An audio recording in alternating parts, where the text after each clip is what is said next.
ఆస్ట్రేలియాలో హైదరాబాద్ మహిళ దారుణ హత్యకు గురైంది. విక్టోరియాలోని బక్లీ ఘటన చోటు చేసుకుంది. ఇక ఈ రోడ్డు సమీపంలో ఉన్న ఓ చెత్త డబ్బాలో శ్వేత మాధగాని మృతదేహం లభ్యమైంది.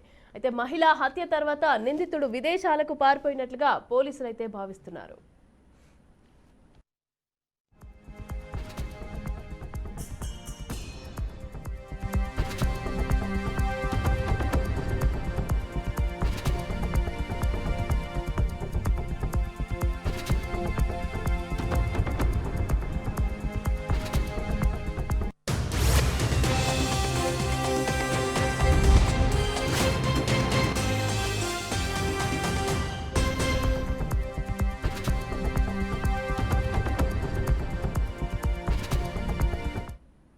హైదరాబాద్ కి చెందిన బీఆర్ఎస్ నేత బాల్శెట్టి గౌడ్ కూతురు శ్వేత మాధగాని తన భర్త అశోక్ రాజ్తో కలిసి విక్టోరియా రాష్ట్రంలోని పాయింట్ కుక్ సమీపంలో ఉంటున్నారు. ఇక ఈ దంపతులకు 3 ఏళ్ల బాబు కూడా ఉన్నాడు.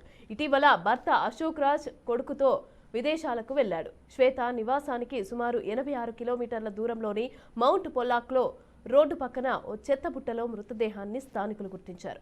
వెంటనే పోలీసులకు సమాచారం ఇచ్చారు. ఇక వారు విచారణ చేపట్టి చెత్త బుట్టలోని మృతదేహం మాధగాని శ్వేత అని తేల్చారు. వెంటనే రంగంలోకి దిగిన డిటెక్టివ్ ఆధారాలు సేకరిస్తున్నారు.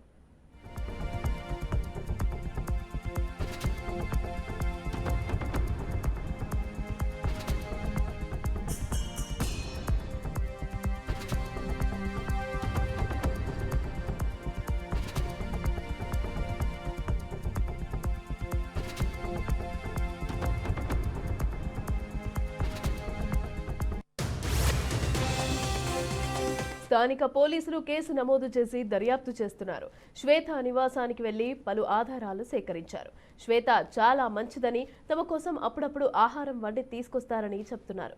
తాను చనిపోయిందంటే నమ్మలేకపోతున్నామని ఇరుగు పొరుగువారు పోలీసులకు చెప్పారు. మరోవైపు శ్వేత మరణం పైన ఆమె భర్తకు సమాచారం అందించిన పోలీసులు విచారణకు హాజరు కావాలని ఆదేశించారు. భర్త, కుటుంబ సభ్యులు చెప్పే వివరాల ఆధారంగానే శ్వేత హత్య మిస్టరీ వీడనుంది.